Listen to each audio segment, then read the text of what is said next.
Hey everyone, 3 quick things before we start today's show. First, thank you very, very much for your patience these last few weeks. There were some personal and professional things in my life that just needed some extra attention, including an unfortunate death in the family, and I just needed to take a deep breath and hit the reset button. But we're back. It's a new year. I'm excited, and I have some great episodes lined up for everyone. So thank you again for hanging with me. Second, you might have noticed that episodes have been published on some different days of the week recently. Internally, we've been experimenting with some different publishing days to see what works best for our listeners, and we've landed on a Wednesday publish date going forward. So, barring any technical difficulties on the editing side, this show will be published on Wednesday mornings beginning next week. On Thursdays, as many of you know, the Stay Wealthy newsletter will continue to hit your inbox. And if you're not subscribed yet, just head over to youstaywealthy.com/email. And then lastly, a big thank you to everyone who took me up on my buy one, give one offer last month. You will be hearing from my team soon on next steps, I promise. And if you happen to miss the offer or you got distracted during the holidays, I've decided to extend it until the end of January. So in short, if you pre-order a copy of my upcoming book, More Than Money, I'll match your order and send you a second copy that you can give away to someone that you think will appreciate it. And all proceeds from the book are being donated to nonprofit organizations supporting financial literacy, so nobody is making any money from these book sales. If you're interested, I'll add the detailed instructions and links in today's show notes, which can be found by going to youstaywealthy.com/176. Okay, on to today's show.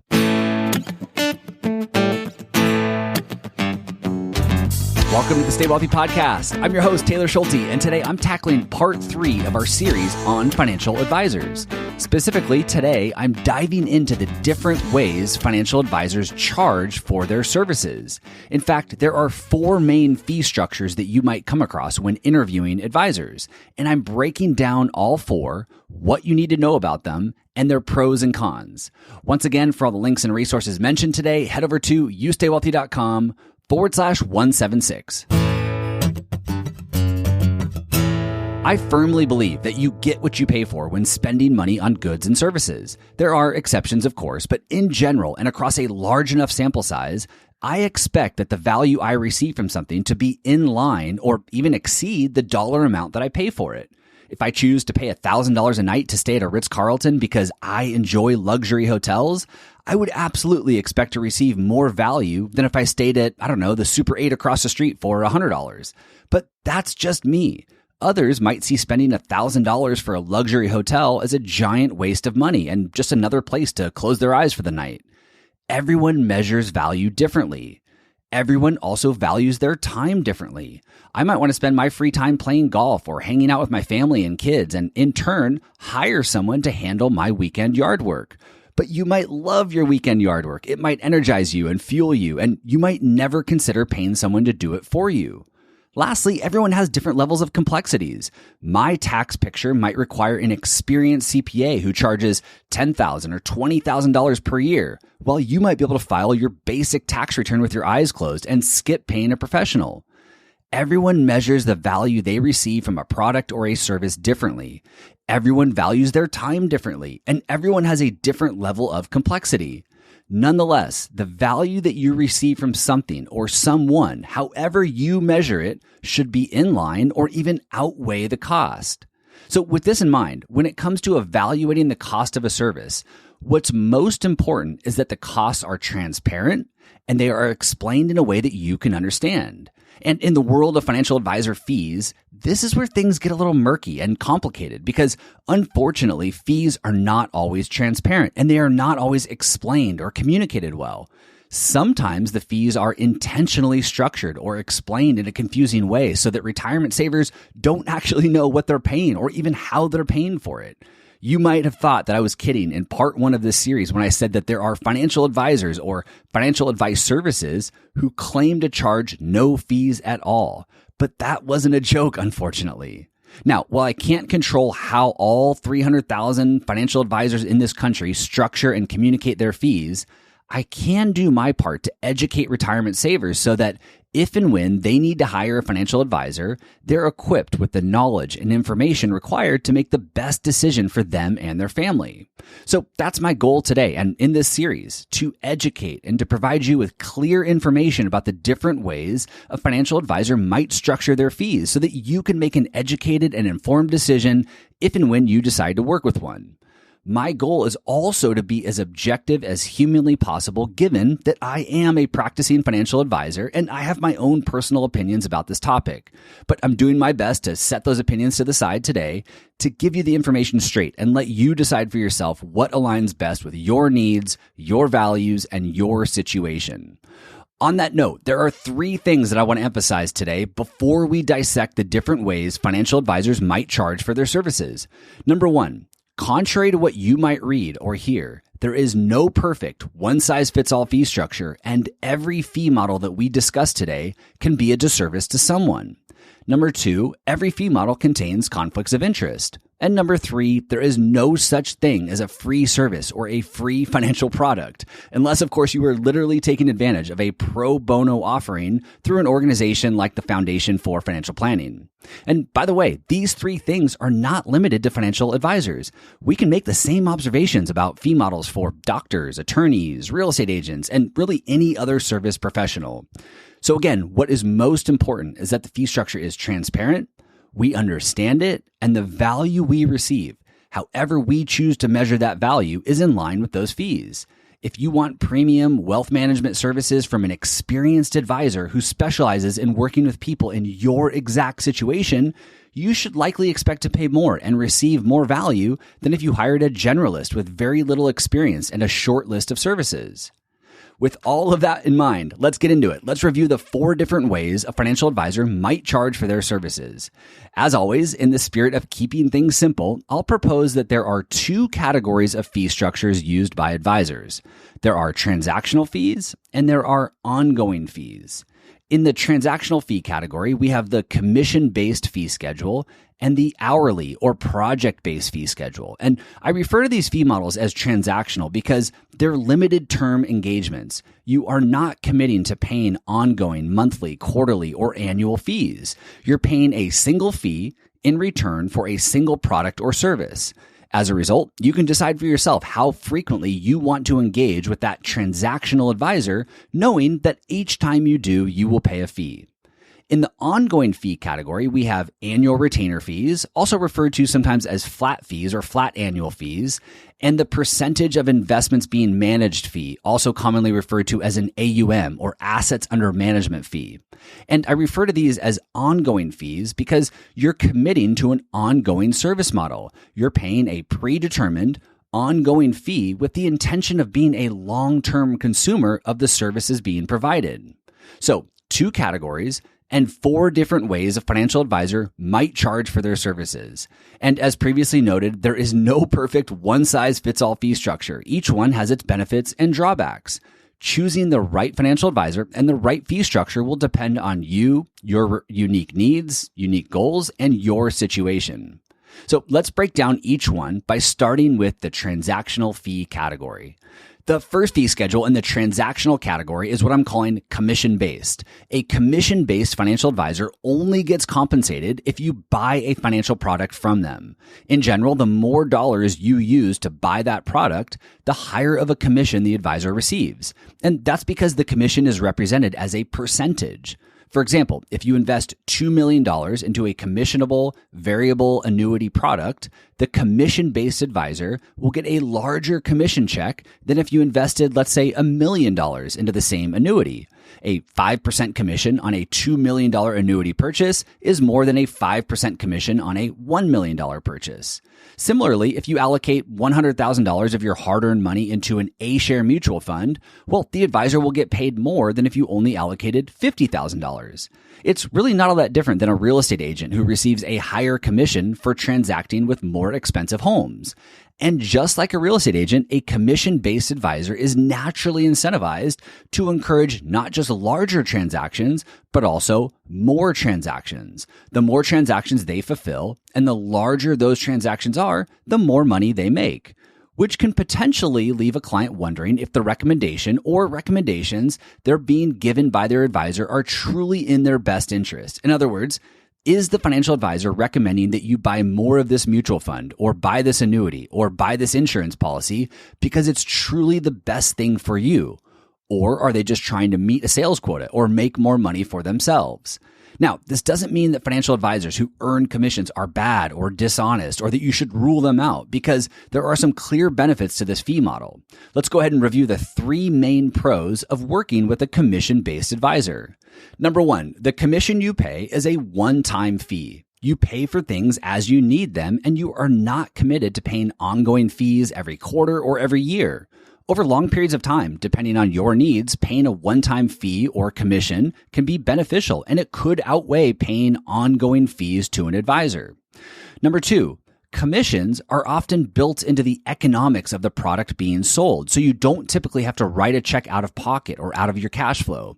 In other words, you'll end up with a slightly smaller insurance benefit or a smaller starting investment account balance because of the fees built into the product. You're not having to disrupt your cash flow and write a check out of pocket to pay for it. And then number 3, for households with a lower net worth, a commission-based fee model can improve access to financial advisors and access to financial advice. As you may have experienced firsthand at some point in your life, many full-service wealth management firms require large investment account balances or a certain level of net worth to work with them. Since most commission-based advisors don't have these sort of requirements, they often become a more viable option for investors who need help and guidance but don't meet the minimums of specialist firms offering premium services. There are, of course, some drawbacks to this model as well. This is not an exhaustive list, but the 3 main drawbacks or cons to highlight are the following. Number 1, while commissions are technically required to be disclosed, they can sometimes be disclosed in a way that's hard for someone to understand. And in some cases, the disclosure can get so crafty that it suggests there aren't any fees at all, since the consumer isn't required to write a check out of pocket. Number 2, since the advisor only gets paid when a client buys or sells something, commissions can encourage or even incentivize unnecessary transactions. For example, swapping an old annuity for a new one may not provide any additional benefit to you, but it gives the advisor another one-time commission. And then number 3, lastly, we'll talk about this in more detail before we wrap up today's episode, but commission-based advisors are not required to adhere to the fiduciary standard. In other words, they are not legally required to put your interests ahead of their own. They don't have to shop the marketplace and recommend the highest quality product at the best price. As long as the stated objective of the financial product matches your stated goal, i.e. income or growth, as long as it matches your stated goal, matches your tolerance for risk, and the proper disclosures are made, they can sell you that product. So naturally, you might now be asking, well, what is the typical commission being charged by a commission-based financial advisor? Well, as noted, commissions largely depend on the amount of dollars being transacted, the type of product being purchased, and the firm that's selling those products. But in general, commissions can range anywhere from 1% to 10% of the dollars used to purchase the product. In other words, if you allocate $500,000 to a variable annuity that pays the advisor a 6% commission, they will receive $30,000 of compensation. And while you are not paying them a $30,000 fee out of your own pocket, I just want to emphasize here that you are paying the fee and you are contributing to the compensation of that advisor. The fee is just built into the economics of the product that you're buying from them, i.e. the guarantees and benefits contained in your variable annuity are being reduced by at least that amount to ensure that the compensation can be paid to the advisor and the insurance company remains profitable. Maybe instead of a 7% guaranteed living benefit growth rate, maybe it's 5%. Or maybe the mutual funds inside the annuity are a unique share class with higher expense ratios, allowing the insurance company and your advisor to get a share of that revenue. You would never really know these things because the product offering just discloses what's being offered, not what could have been offered if the commission paid to the advisor was lower or non-existent. Again, my goal is not to be critical here. Everyone deserves to be paid fairly for the work they're doing. I just want to emphasize that just because you are not cutting a check to the advisor out of your pocket, it doesn't mean that you aren't paying them for his or her time and assistance. By the way, commissions are not restricted to insurance products. Many brokerage firms and their financial advisors still sell commissionable investments like A-share mutual funds, structured products, and alternatives. They also sell individual bonds like municipal bonds and corporate bonds. And once again, the commission you're paying them when you buy a municipal bond or a corporate bond is baked into the economics of that purchase. The bond might have paid a 5% coupon instead of 4% if the commission was lower. You would never know that because fees aren't always easy to find and interpret on your own. And by the way, this applies to do-it-yourself investors buying individual bonds through a discount brokerage like Schwab or Fidelity. It also applies to buying individual stocks and ETFs, a hidden fee known as the bid-ask spread, which we've discussed here on the podcast. So just because a financial advisor isn't doing the purchasing for you, the brokerage firm or custodian is still clipping a fee on every bond, stock, ETF transaction, and it isn't always completely transparent. In summary, commissions and commission-based advisors are not bad. They can fill a need and they can be a good solution for some people based on their needs and goals. The challenge is that sometimes understanding exactly what you're paying and or what you're giving up is hard to find. So when in doubt, ask as many questions as needed so you can make an informed decision with your hard-earned money and the professional or the professionals that you consider working with. Okay, the second transactional fee model is hourly or one-time project-based fees. While there are some differences between hourly fees and project-based fees, I consolidate them into one category because they are more or less accomplishing the same thing. They are limited-term engagements that allow you to pay a transparent fee in return for a service. And while hourly fees and project-based fees are transactional in nature and could therefore be considered a commission, there are really two big differences that separate them from the commission-based fee model that we just reviewed. Those two differences are, one, hourly or project-based fees are paid out of pocket by you, the client, and therefore are represented in dollar terms. The formula used by the advisor to come up with the proposed fee might be based on a percentage of your income or a percentage of your net worth or a percentage of your investment value. But at the end of the day, you will know the exact dollar amount being earned by the advisor because you will be cutting the check out of your pocket. And then number two, an hourly or one-time project-based fee is being paid strictly for financial advice, not in return for the purchase of a financial product like an annuity or a mutual fund or a basket of municipal bonds. In fact, these advisors won't implement any recommendations at all, including the processing of a Roth conversion or the reallocation of your investments. An advisor who is 100% dedicated to offering hourly or one-time project-based fees is doing so to serve the needs of people who are only interested in short-term transactional advice. As noted in last week's episode, these advisors are often referred to as advice-only advisors. They tell me what lawnmower to buy and when and how to mow my lawn, but they won't actually show up to my house and do the work for me. Before we talk about typical fee ranges and the pros and cons of this fee model, you might be wondering what the difference is between hourly and one-time fees, or even why an advisor might choose one over the other. And it's really just a personal preference determined by the financial advisor, and it's often tied to the type of advice they give and the people they specialize in helping. It's not all that different than the legal world. Some estate attorneys charge an hourly rate to write your estate documents, and others quote a one-time flat fee. Those attorneys that are quoting a flat fee typically work with one single demographic and have a predictable, streamlined process for writing estate documents, where the hourly attorney might not be able to accurately predict the time and the resources that will be required because every case and every client might look a little different. Or the attorney might just have a personal preference to bill by the hour, so they never have to think about the complexity of the situation and how to price it. Okay, so what is the typical fee range one person might expect to pay for advice either by the hour or as a flat one-time fee? Well, according to a 2020 study by Derek Tharp at Kitces.com, the median hourly fee for a financial advisor who is also a CFP was $250 per hour. And while the Kitces study shows hourly fees for certified financial planners topping out around $320 per hour, based on my personal experience, it's not uncommon for the top end of hourly fees to hover around $500 an hour for more experienced advisors. And while it's less common, there are advisors who charge closer to $1,000 per hour, just like there are attorneys out there that charge $1,000 or more per hour. In addition to experience, those premium priced advisors typically have a very specific set of skills, and they specialize in working with a certain type of individual, more like a brain surgeon than a general practitioner. As for one-time project fees, the median fee for a standalone comprehensive plan in 2020 was $2,500 according to the same Kitsa study. More complex plans or projects, however, were shown to top out at $15,000, which closely aligns with my personal experience talking with advisory firms around the country. So somewhere between $200-ish an hour and $1,000 an hour for hourly advice, and $2,000-ish and $15,000 for a comprehensive, one-time, standalone plan that answers your big questions.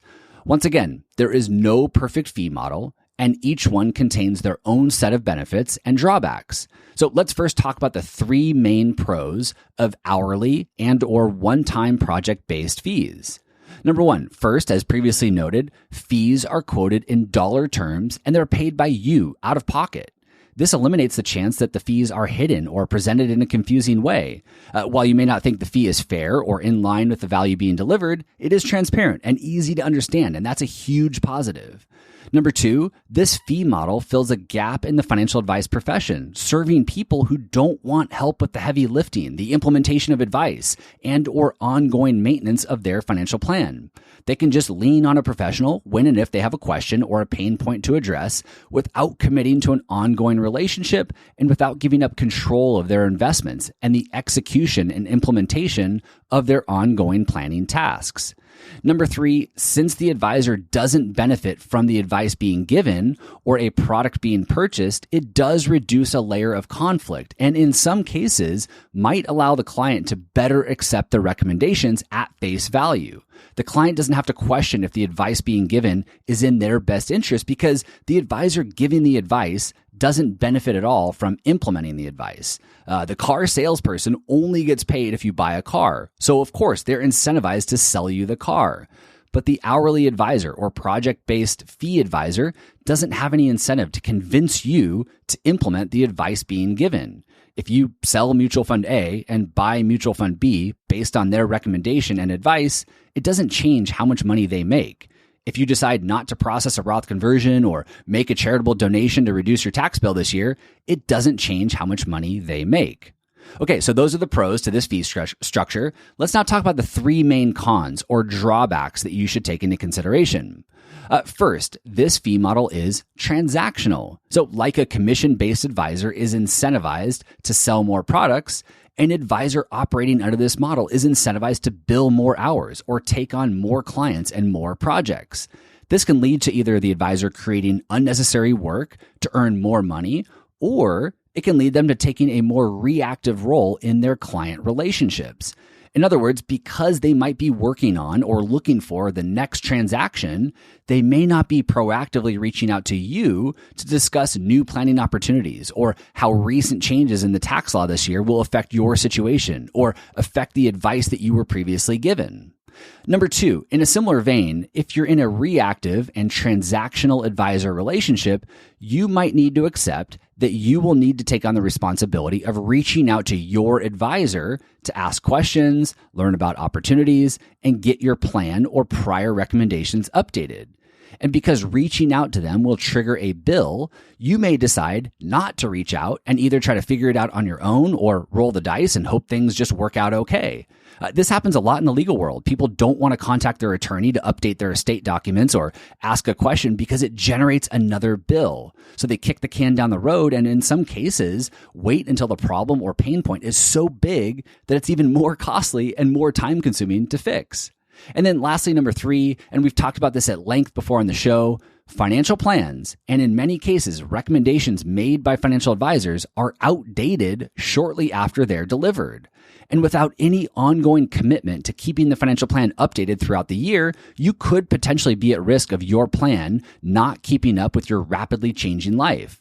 Changes to tax laws or investment fees or estate laws or the economy can also dramatically change the advice that was previously given under a limited term or one-time agreement. Now, these drawbacks don't mean that this fee model should be ruled out. Just know that if you prefer and you choose a transactional fee structure with an advisor that often relies on you to be the proactive person and requires you to implement all of the recommendations, you'll likely just want to create a good process and a good system for keeping your plan and the advice that you were given up to date. Okay, so those are the two primary fee models in the transactional fee category. For some of you, paying for advice or paying for products on a transactional basis is appealing and fitting for your situation. For others, while it might have been interesting to learn about these options, you might need and want more from a financial advisor. You might need more help, more guidance, and a more proactive relationship. You might also need and want less to fall on your shoulders. You might want to spend less time managing and maintaining things on your own, and instead delegate the responsibilities to a professional so that you can spend the time doing things that matter most to you. And that's where ongoing fee structures can fit in. Once again, in the ongoing fee category, we have annual retainer or subscription fees, sometimes referred to as a flat annual fee. And then we have the percentage of investments being managed, or commonly referred to as an AUM fee. Let's go ahead and start with the former. Annual retainer or subscription fees can also be referred to sometimes as a flat fee or flat annual fee. I know, more industry jargon here, but it's really pretty straightforward and easy to identify. Under a flat fee or annual retainer structure, you will agree to pay your financial advisor an annual dollar amount in return for ongoing, comprehensive advice, investment advice, and the implementation and monitoring of their recommendations. Instead of telling you what lawnmower to buy, they'll buy the lawnmower for you, mow your lawn, and in most cases, maintain every square inch of your yard throughout the year. The annual fee paid to the financial advisor is represented and quoted in dollar terms, and it's typically broken up into monthly or quarterly payments. It's also either debited from your checking account or charged to a credit card. It's not hidden inside of any products or built into the economics of any sort of investment. It will be very clear what your fee is, how often you're paying it, and where it's being paid from. Just like hourly fees or one-time project fees, annual retainers or subscription fees are based on the scope of work, complexity of the client, and the experience or expertise of the financial advisor.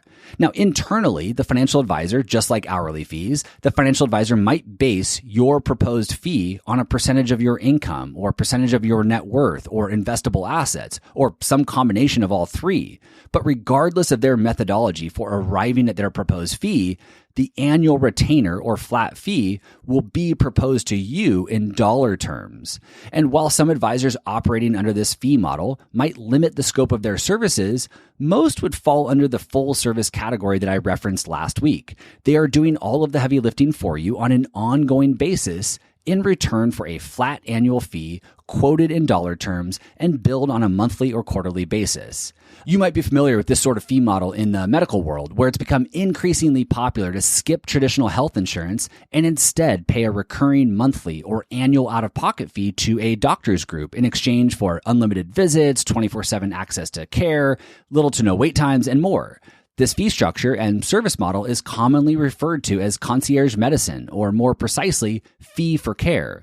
And just like the fee for care model has benefits and drawbacks, so too does the annual retainer or flat fee model offered by some financial advisors. But before we dig into those pros and cons, let's just first touch on the typical annual retainer or flat fees being charged by financial advisors who offer this fee structure.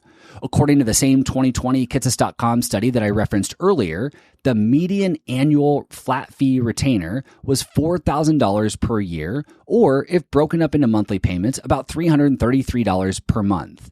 And while the top end of fees hovered around $8,000 per year, the study did report some advisors charging $40,000 plus per year for their services. And by the way, part of the reason for the wide range in pricing here is that this is a relatively new fee structure with a very small percentage of advisors offering it. So the sample size being looked at in these studies is much smaller than more traditional fee structures that are widely adopted. And in turn, the data isn't maybe as accurate or as reliable. That said, similar to the hourly fee model, advisors who have more experience, have credentials, and more importantly, are specialists in helping people in very specific situations are those that typically have higher retainer fees. Of course, the complexity of the clients they work with and the scope of their services being offered will influence that annual retainer fee as well. So while the range of fees under this structure is fairly wide and the sample size of advisors offering it is still fairly small, I'd say somewhere between $4,000 per year and $15,000 per year is what most clients would expect to find when exploring this fee model. Also, it's fairly common for financial advisors charging annual retainer fees or flat annual fees to also include an annual inflation adjustment in their fee agreement, since $15,000 today is not the same as $15,000 tomorrow, as we all have been reminded of recently. Okay, let's dive into the pros of this fee structure. First, annual retainer fees or flat annual fees provide more access to financial advisors. As discussed when we reviewed the commission-based fee structure, not everyone has large investment account balances to turn over to an advisory firm to professionally manage and oversee. A person's net worth might be tied up in their business, a company 401k plan, in real estate, or in other illiquid private investments. Someone could literally be worth hundreds of millions of dollars and not have any traditional investment or retirement accounts for a financial advisor to manage. There are also many successful professionals with 6- and 7-figure incomes who have the means to pay a premium fee to a financial advisor out of pocket, but they don't have a sizable nest egg yet. And up until recently, these people didn't have much of an option for hiring a full-service, experienced financial advisor. Now, with the growth of advisors offering this fee structure, everyone from 22-year-olds riddled with student loan debt to 60-year-olds transitioning into retirement have access to financial advice under this sort of model if it proves to be fitting for them. Number 2, similar to hourly fees and project-based fees, the annual retainer fee structure is transparent and it's easy to understand. The fees are not baked into the economics of a product or hidden in fine print on page 87 of the contract. They are discussed upfront, proposed in dollar terms, and automatically debited from clients' checking accounts or credit cards. Every month or every quarter, the client can see exactly what they're paying their financial advisor, allowing them to determine if expectations are being met and if they're getting the value and the service from their advisor that they need. Because of this transparency, the client also doesn't have to question how their advisor is being paid and if their recommendations are truly in their best interest. In other words, the advisor doesn't get compensated more if you take action on their recommendation to buy life insurance or go ahead with that Roth conversion or agree to contribute more money to your investment accounts. And then lastly, number 3, this fee structure allows for more pricing flexibility and service models offered by the advisor. As a result, some financial advisors have different annual retainer fees for different service models. Maybe you need and you want a long-term ongoing relationship with a financial advisor, but you don't need the full suite of wealth management services that they might offer. For example, maybe you need ongoing financial planning, tax planning, and good old-fashioned accountability, but you want to manage your investment accounts on your own. Well, some advisors that offer annual retainer fees or flat fees provide options like this for you to choose the service model that most aligns with your needs and goals and preferences. Okay, let's now review the cons or the drawbacks of this fee structure. First, annual retainer fees or flat annual fees, as I mentioned, are paid out of pocket by the client, either by an automatic direct debit from their checking account or by credit card. In other words, the fee is paid directly from the client's cash flow. It's not baked into the economics of a product or debited from their investment accounts. And while paying fees out of pocket isn't necessarily a bad thing, not everyone just has $5,000 or $10,000 or $15,000 or more of free cash flow every year to pay a financial advisor. And just like other monthly fees, such as Netflix subscriptions or country club memberships, are often the first to be cut when someone's going through difficult financial times, monthly or quarterly retainer fees paid to a financial advisor out of pocket can also end up on the chopping block. And parting ways with your trusted advisor during tough financial times might be like firing your doctor when you're in bad health or ditching your attorney when you get sued. Not necessarily the most ideal timing. The transparency and saliency of these fees is absolutely a good thing, but unfortunately, this fee structure can also cause more fee sensitivity and change our perception of the value being received. Number two, if you pay a financial advisor a flat annual retainer fee that includes the management of your investments, the advisor is not incentivized to grow your portfolio. Yes, they might be incentivized because they're a fiduciary to their client and it's the right thing to do, but they don't earn more money if they help you earn more money. Similarly, if your investments lose value, if we go through another 08-09 event in the markets, the amount that you pay your flat fee advisor doesn't change either. Your investments could drop in value by hundreds of thousands of dollars or millions of dollars, yet the $15,000 per year that you're paying your flat fee advisor won't change as a result. Now, that might not be an issue. I'm not suggesting it needs to be. It might not be an issue depending on your needs and preferences and your specific situation, especially if you hire an advisor to do more than just manage your investments. Just a potential drawback to take into consideration here.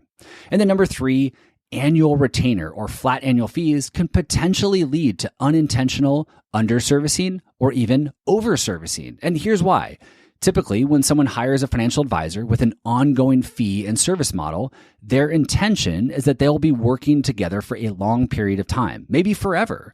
And when you work with someone for a long period of time, it's normal to go through different periods of life. Some where you need a lot from your advisor and others where you don't need them much at all. And at some point during the lifetime of the relationship, and because flat annual retainer fees can be difficult to price properly up front, the advisor might feel like they aren't getting paid fairly for the amount of time and work that they're doing. In addition to many other feelings, this could lead an advisor to pump the brakes on doing more work that month or that quarter, or simply just not be as responsive. Unlike a transactional advisor, more work doesn't mean more money, making situations like these tough to reconcile in the moment. On the other end of the spectrum, when things are calm on the client's end, the client might feel like they're overpaying their financial advisor. The "what have you done for me lately" question starts to creep into the client's mind, especially when they see their credit card being swiped for $1,000 per month. And after investing a significant amount of time to find the right advisor and build a strong relationship, the last thing you want is any sort of animosity to creep in and cause friction, or worse, lead to the parting of ways. This can, of course, be solved for by setting proper expectations up front and addressing these potential issues out of the gate. It can also be solved for by the financial advisor and the implementation of a proper service model. But it's a downside to any retainer model in any industry to take note of.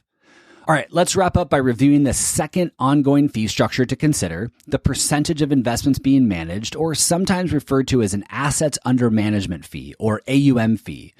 This is by far the most common fee structure adopted by the financial advice industry. Everyone from the discount brokerages like Vanguard, Fidelity, and Schwab, to robo-advisors like Betterment, Wealthfront, and Personal Capital, to giant publicly traded advisory firms and small, local independent firms. If you're not familiar, in short, this fee structure is represented as a percentage and applied directly to investment and retirement accounts being managed by your financial advisor. For example, if you have a retirement nest egg of $1 million and a financial advisor under this fee structure charges 1% per year for their services, your annual fee would be 1% multiplied by $1 million or $10,000 per year. Now, there are four things that I want to highlight here before we go any further. Number one, the percentage fee is broken up into 4 quarterly payments. So if the advisor's fee is 1% per year, they'll charge 0.25% each quarter or every 3 months. Number two, unlike the last 2 fee structures we reviewed, this fee is debited directly from your investment and or retirement accounts. To keep it simple, let's say that you have $500,000 in a taxable brokerage account and $500,000 in a traditional IRA. Each quarter, 0.25% of each account's account balance would be debited from each individual account.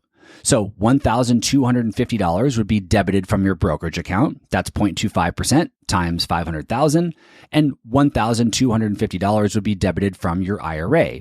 In total, your quarterly fee would be $2,500, but the percentage fee is applied to and automatically debited from each individual investment account.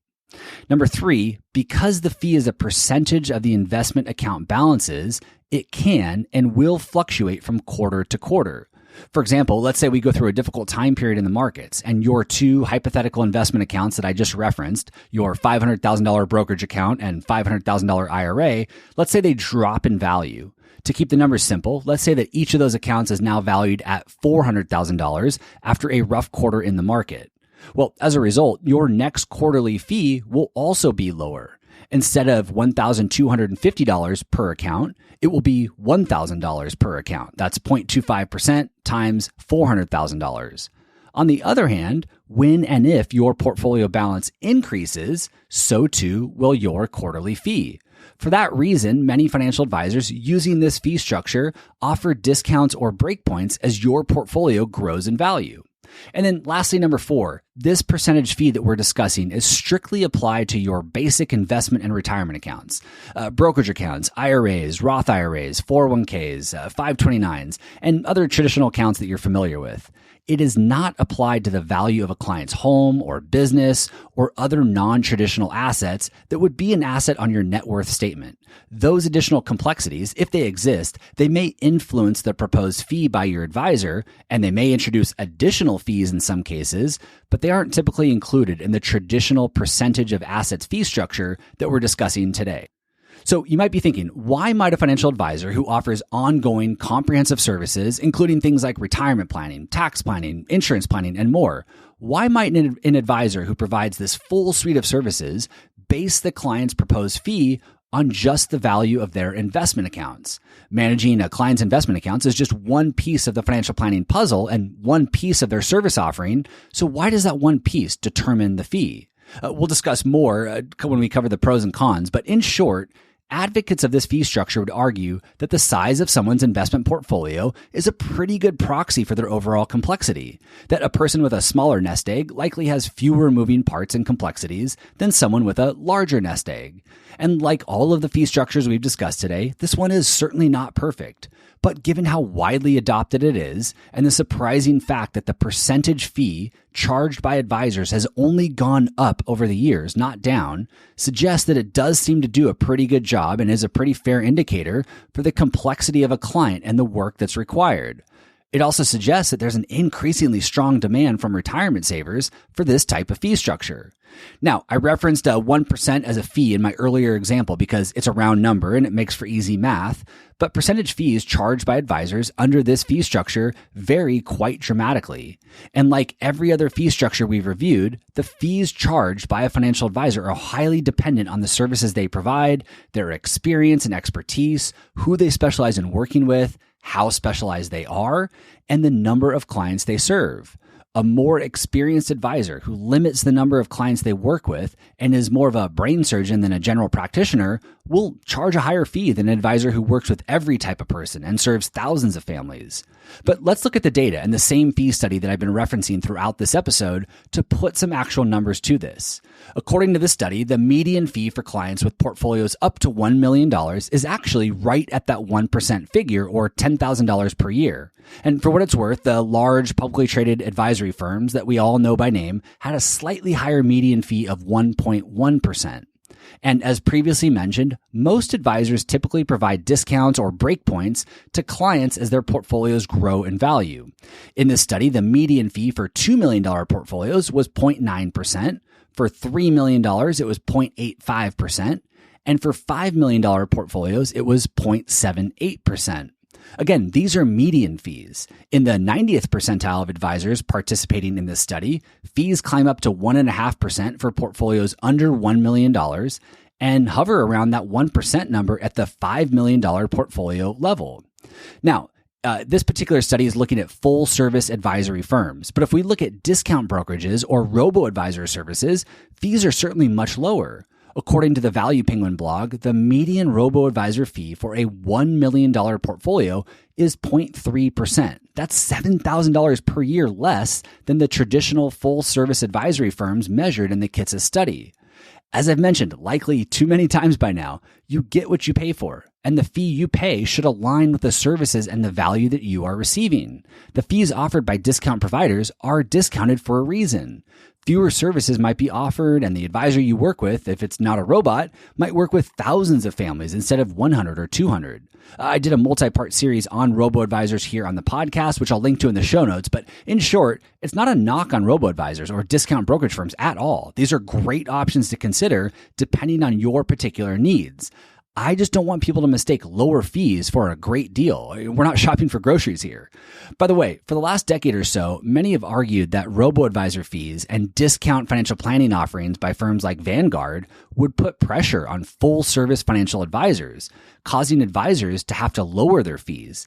However, we've actually seen the opposite happen. Fees charged by traditional full-service advisory firms have increased in the face of these discount service offerings, which tells me that these discount offerings have reinforced the value that an experienced, comprehensive financial advisor brings to the table. The rise of robo-advisors has helped draw an even more clear line between discount services and highly customized full-service wealth management offerings, similar to the line that H&R Block helped to draw in the accounting world, or maybe LegalZoom helped to draw in the legal space. All that aside, in summary, percentage of investment management fees typically range anywhere from 0.7% to 1.5% per year, with the median fee sitting at 1% for those with a $1 million nest egg. There are certainly firms that charge more and others that charge less, but that range seems to be remain fairly consistent year over year and is likely what you would expect when interviewing a full-service advisory firm offering this fee structure. With that, let's get into the pros of the percentage of investment or percentage of AUM fee structure. First, unlike flat annual retainer fees, hourly fees, or one-time project-based fees, a percentage of assets fee is deducted directly from a client's investment accounts and is not paid from cash flow. In other words, the client is not having to write a check out of pocket to their financial advisor every month or every quarter or even every hour. So long as they have an investment account balance, they'll be able to find and pay for a financial advisor. As a result, this fee structure is widely viewed as a benefit for those that have investment and retirement accounts, but they don't have a high income, like a retiree or entry-level employee, providing a viable path to getting access to ongoing financial advice. Number two, and to preface the second pro here, I just want to emphasize that this is not advice. This may or may not apply to you or be a benefit to you, and there are some important nuances to discuss with your trusted advisors. With that disclosure out of the way, given that the percentage fee paid to your advisor is being applied to and deducted from your investment accounts, to the surprise of many people, retirement accounts like IRAs and 401ks are able to pay their portion of the percentage fee with pre-tax dollars and without penalty. For example, if you have $1 million in a traditional IRA and your financial advisor charges that 1% fee, your annual fee, as we mentioned earlier, would be $10,000 per year. And that $10,000 per year is being deducted directly from your traditional IRA, a pot of money that's never been taxed, which effectively allows the fee that you pay your advisor to be paid with 100% pre-tax dollars. To be extra clear, the fee being deducted is not taxed. It's deducted and withdrawn without tax or penalty.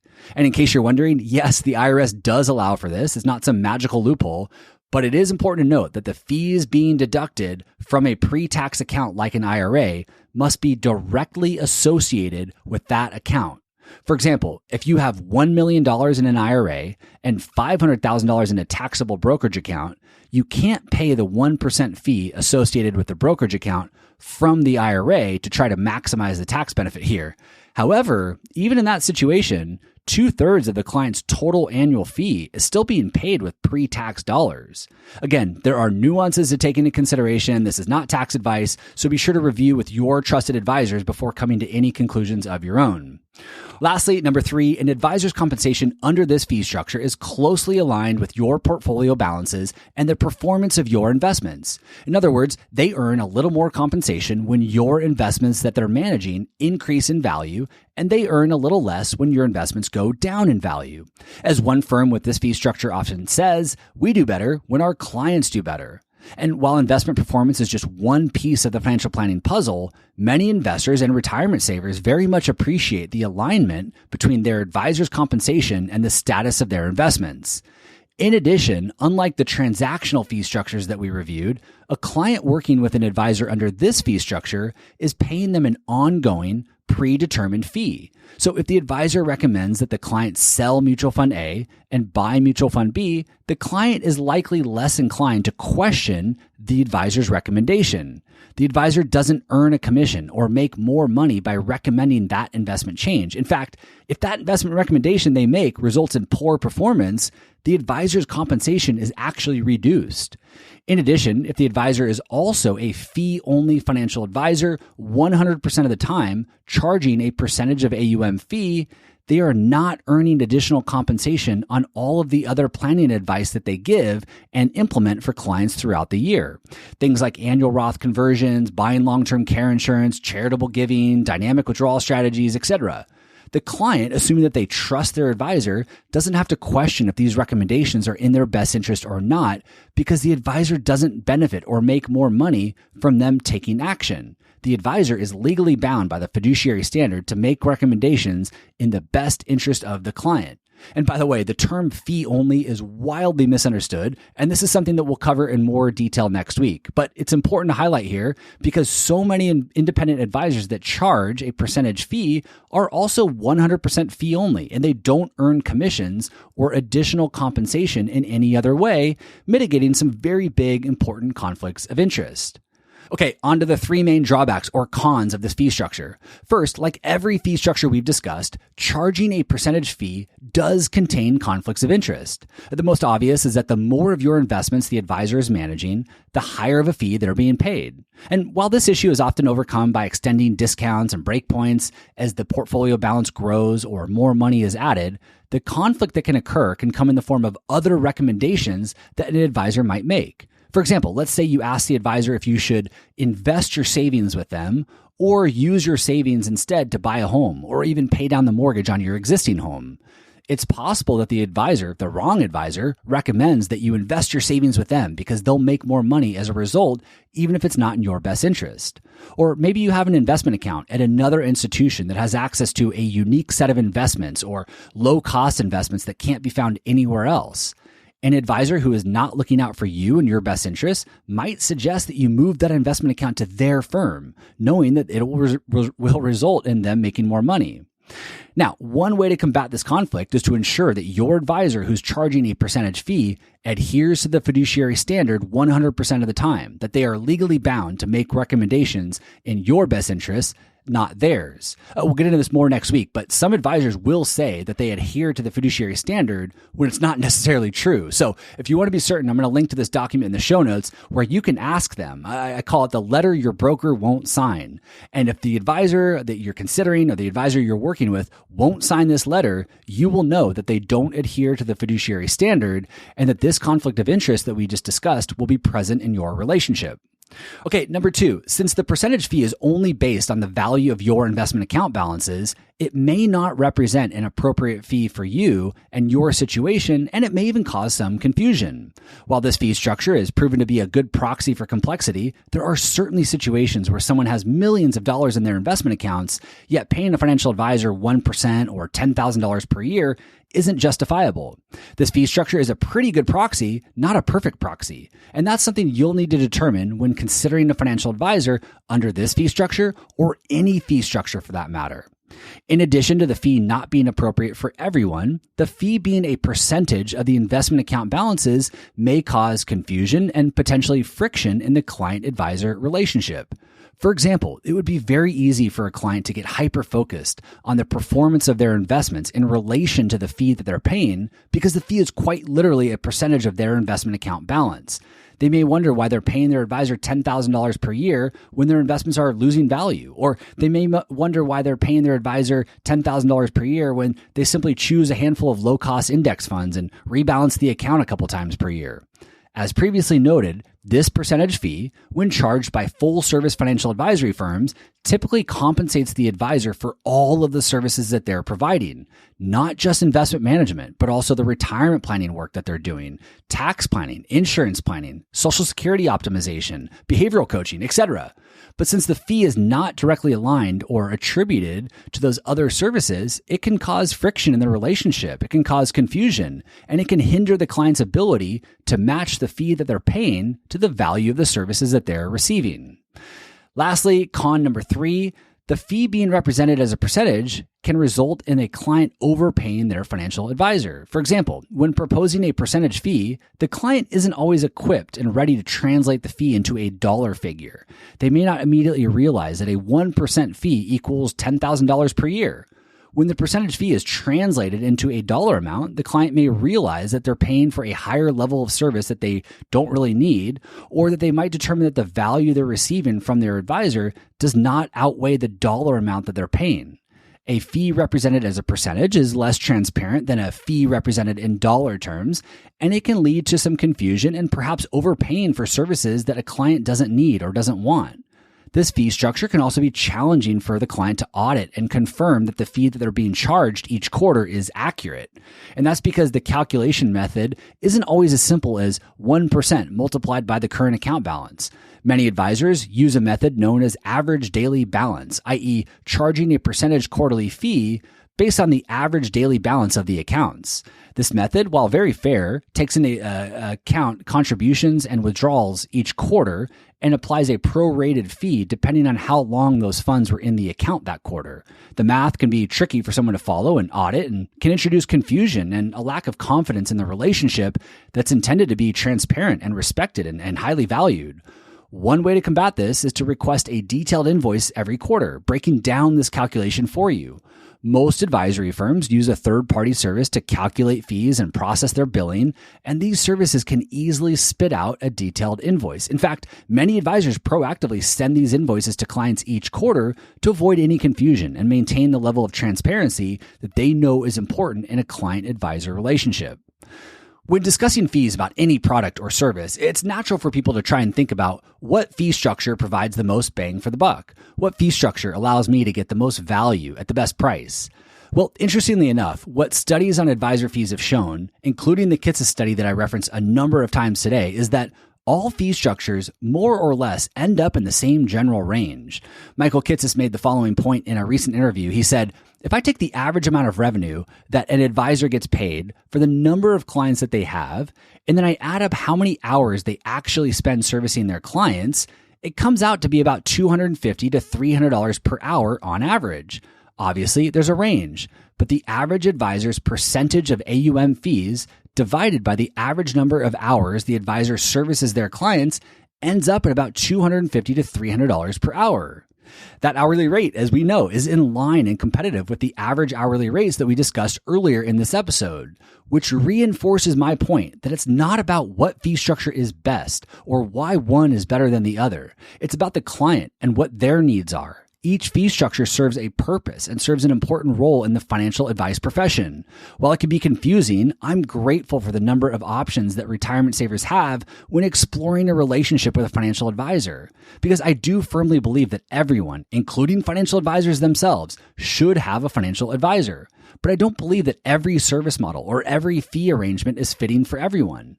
There is no perfect one-size-fits-all fee structure. Every fee model can be a disservice to someone. Every fee model contains conflicts of interest, and there's no such thing as a free service or free financial product. As noted at the top of today's show, what is most important is that the fee structure being offered is transparent, we understand it, and the value we receive, however we choose to measure that value, is in line with those fees. For all the links and resources mentioned today, including a copy of the letter your broker won't sign, head over to youstaywealthy.com/176. Thank you, as always, for listening, and I'll see you back here next week. This podcast is for informational and entertainment purposes only and should not be relied upon as a basis for investment decisions. This podcast is not engaged in rendering legal, financial, or other professional services.